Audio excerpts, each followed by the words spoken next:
In this tutorial, we'll look at how to create a spreadsheet for each driver. There are two different ways you can do it. One way is to go to the folder where you have the templates installed.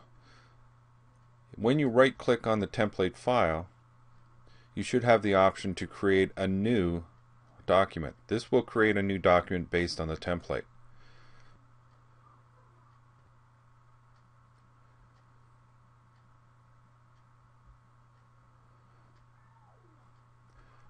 So now you have the new document.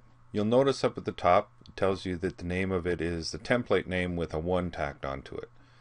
That'll change when you save it. Let's look at the other method for creating a workbook. In this method, we'll actually open Excel. When Excel comes up, it usually gives you the option to either select a new sheet or create something new.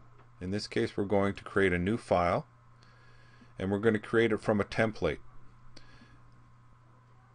The template that we want is called HoS Timesheet, or perhaps you've named it something else.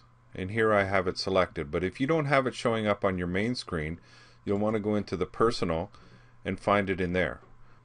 When you find it, you can actually pin it so it will remain part of the featured and show up on the front page every time. Simply click on it and it will create the document. So now that you've created a document for a driver, you can go into this green section here on the Info tab. Make sure that the company name is set right. Put in the driver's name, their default location. Make sure the cycle and the hide sleeper values are set correctly. Once you've done that, you can go through and modify the default day for this particular driver if necessary. Remember that there are up to 4 different defaults that you can set. Once you've done that, save the file. You go into File and either Save or Save As. Pick the location that you want it to be on your computer and then give it a name. I usually name them based on the driver.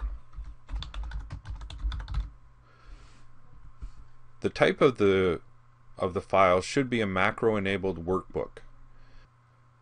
The only options that you're allowed are a macro-enabled workbook or a macro-enabled template. You want to make sure that you select workbook. Save the file, and you're good to go.